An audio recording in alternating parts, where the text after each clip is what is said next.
Oy sis, meron na naman ako nakikitang sale dito, banda dyan sa tano natin, sa barangay natin. Tara, puntahan natin. Ano nga ba ang business Chinese mindset?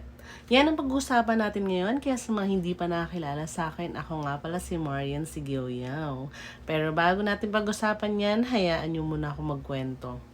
Ako kasi pag nagne-negosyo talaga ako, naalala ko nga nagreklamo yung asawa ko. Sabi niya sa akin, pamigay mo na lang kaya yung binibenta natin. Parang ayaw mo namang kumita. Hindi kasi ako, yung mindset ko kasi, di bali ng konti yung kita ko, basta madami yung volume or madami yung tumatangkilik or madami yung bumibili sa akin. Nag-milk tea ako na nagkakahalaga lang pinakamaliit is 29 pesos. Merong pag small yon, pag medium 39, pag large 49. So nagpa buy one take one din ako na 39, buy one take one na yon. So talagang kapag ka nagnenegosyo ko, mas pinipili ko before yung talagang yung mura lang yung ibenta ko para madami yung customer ko. Syempre hindi ko naman din isa-sacrifice yung quality or yung talagang yung sarap nung binibenta ko, 'di ba? Dapat syempre may quality pa rin siya para babalik-balikan. At the same time, talagang ginagawa ko, mababa lang yung mga presyohan ko. Kasi gusto ko na madaming bumibili sa akin.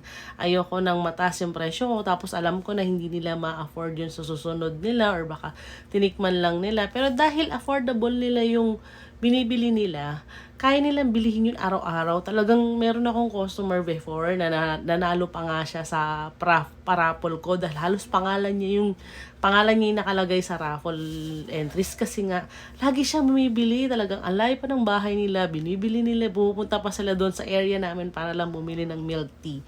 Yun isa sa mga example ko talaga na ramdam na ramdam ko na kapag mababa yung binibenta ko, mabilis lang din yung passive income talaga siya. Kasi pag na-afford ng customer ko, yung mga binibenta ko, palagi nilang tinatanggilik yung mga items na binibenta ko. Kahit na hindi man nila masyadong paborito yung milk tea, pero dahil mura lang, binibili at binibili nila. So yun yung isa sa mindset ng mga Chinese. So ano nga ba talaga ang business Chinese mindset? Para sa akin, kaya yung mayaman ng mga Chinese kasi hindi din nila talaga hindi din talaga nila tinataasan yung presyo nila. Lagi nilang binibenta yung mga produkto nila sa mababang halaga na talagang minsan nakikita mong too good to be true. Yun nga lang talaga minsan, pag sinabi natin Chinese, made in China, alam natin yung quality is mahina. So, yun lang din yung talaga minsan disadvantage kapag mababa yung binili natin. Kaya nga tayo kapag alam natin na yung presyo mababa, alam natin na weak or hindi maganda yung quality niya. Pero talagang, bakit tinatangkilik natin yun? Kasi marami sa atin na hindi rin sapat yung pera. Mas marami sa atin na nagtitiis na lang na mag-avail ng mas mura kahit na alam natin na hindi ganun kaganda yung quality niya. Pero dahil nga, mura yung binibenta nila, marami ang tumatangkilik sa kanila. Talagang dun yung sinasabi nating passive income. When we say passive income, ito yung talagang hindi natin kailangan i-market or hanapan talaga ng sales. Kusang lalapit sa atin dahil namumurahan sila sa benta natin. Talagang pagka may mura yan, siguradong i-chismax ng mga kaibigan natin or yung mga naging customers natin yan na may murang bilihan.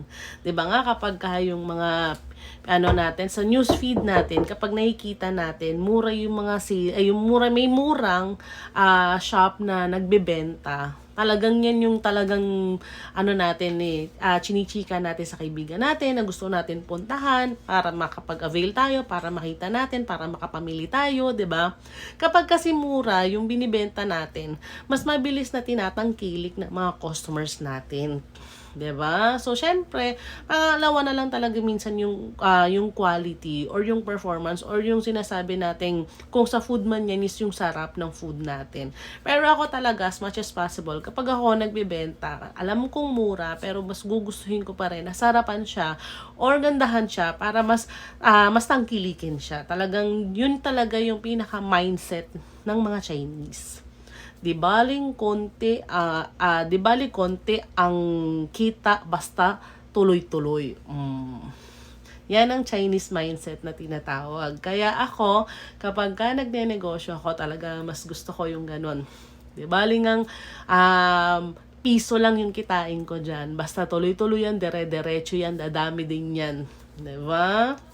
Kaya ang tips ko sa inyo, gaya ng mga Chinese, talagang magkaroon din tayo ng mindset na yung katulad sa kanila na pag-aralan natin na pababain yung presyo natin para mas ma-avail siya ng mga customers natin at mas balik-balikan siya. Hindi lamang kung sa produkto or din sa presyo na binagbibentahan natin. Pero syempre, pag-aralan pa rin natin mabuti kung hindi naman din karapat-dapat magbaba or hindi naman din yan, sagad na talaga, yun na talaga yung presyo na naayon sa produkto na meron kayo, 'di ba? Or pwede naman nun maghalo na lang kayo ng promotion para mas i-avail siya. So talagang pasukan talaga natin siya ng matindihang marketing. Pero ako nga, ang laging mindset ko talaga is babaan yung presyo para mas ma-avail ng mga customers natin. Bakit mo nga ba ginagawa to? Kasi gusto ko rin na gaya ko, magkaroon din kayo ng mindset na talagang alam natin yung mahuhook natin or matatarget talaga natin yung mga customers natin kung ano yung needs nila. Minsan kasi marami talagang may gusto na i-avail yung natin, yung produkto natin, pero dahil kulang or hindi sapat yung pera nila, hindi nila na-avail yun. So pero kung bababaan natin yun at masasapol natin yung budget na kung anong meron sila, talagang bibilin at bibilihin nila yun. Kasi ang kalaban ko dito, minsan yung sobrang grabe na magtaas. Talagang ikaw na consumer mismo, alam mo yung presyo nila is hindi na worth it doon sa binibenta nila. Pero syempre, hindi ko naman din talaga alam totally kung kung magkano yung ginastos nila, kung nag-sort sila or kaya naman is nag-compute sila, yun talaga yung dapat maging presyo niya kasi nagsapapasahod sila, kasi marami silang expenses or what. Pero para sa akin talaga, kung hindi natin talaga tinitingnan kung match pa ba yung presyohan natin versus sa binibenta natin, talagang hindi tayo magkakaroon or hindi talagang mababa yung magiging sales natin. Kaya samahan nyo ako dito sa page na to, Income Squad. Sama-sama tayong mag-share ng mga knowledge natin dyan, ng mga presyohan nyo. Paki-comment naman sa akin kung magkano yung mga presyohan nyo sa mga businesses nyo.